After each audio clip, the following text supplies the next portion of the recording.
Okay, we're going to talk about the basics in using the wood lathe. First thing we're going to look at is personal safety.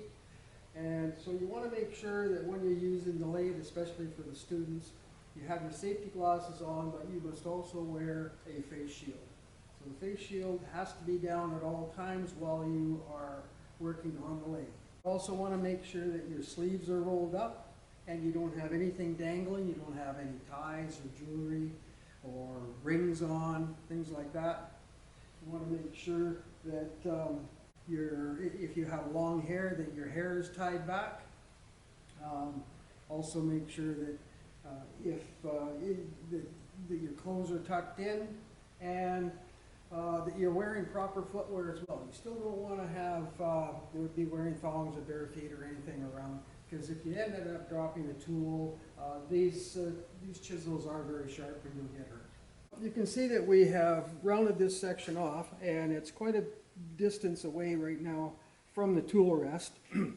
So if I were to hold the tool in the proper position here, that gap is actually too big, or it's becoming too big, so that if I didn't get the tool right, it could actually do a catch, maybe take the tool out of my hand and throw it, okay? Or it could end up really catching and jamming down in between. So you want to make sure that that gap doesn't get too big, and you always have control of the chisel in your hands. You can see here that I've moved it over to see where a gap, an acceptable gap would be to start with, and it actually is fairly consistent throughout the turn as you after you've adjusted your tool rest. You should always make sure after you have adjusted your tool rest that you turn it by hand to make sure that it is clear. And then I can put my tool back down and get ready to continue on. Okay? One of the things as well is, like we mentioned, that you have to watch your everything that you're wearing, but you also have to be concerned about your stance. So when you're standing at the lathe, you want to make sure that your tool is on your hip.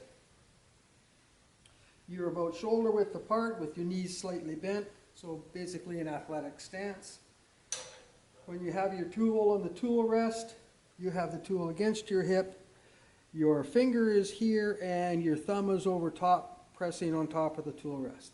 And as you go from one side to the other, you just move your body and the tool stays perpendicular to your workforce. Okay? So you're just rocking back and forth with your body, and your knees are nice and bent so that you're not going up and down, and you're not doing this with your tool.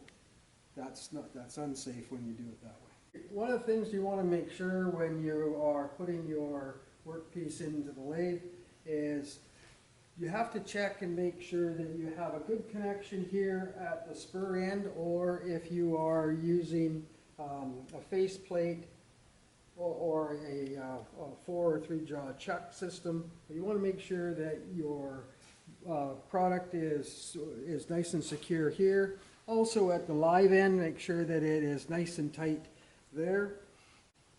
You also want to make sure that every time you adjust your tool rest, that everything is locked in here, and that the rest part here is no higher than halfway on your particular product, and that the tool rest slide is also locked into place.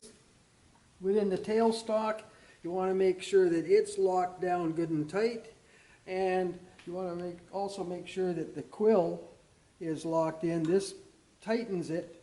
This will push your product in nice and tight, but this handle locks the quill into place so that it won't back out while you're turning.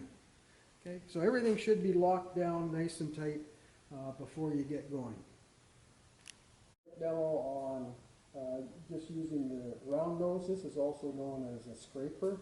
Make sure your tools are good and sharp when you're going, because they will help keep your product nice and smooth as you're going through. Okay, So this is a scraper, we go also around those. I stand back when I turn it on, just to make sure.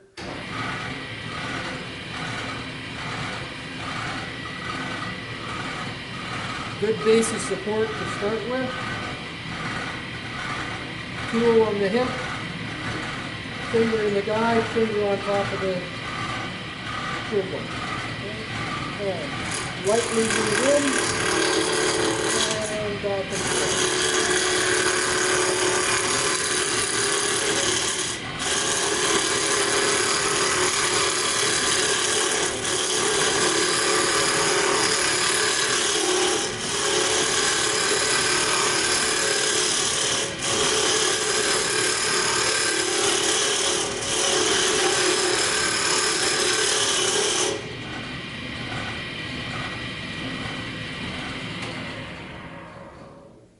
As a beginner, you want to make sure that you turn the machine off. We're trying to get this part round, the whole piece round to begin with, but we'll turn the machine off to make sure, and we'll check for flat spots before we continue on. There are other methods of checking, but this is the safest one for when you're beginning.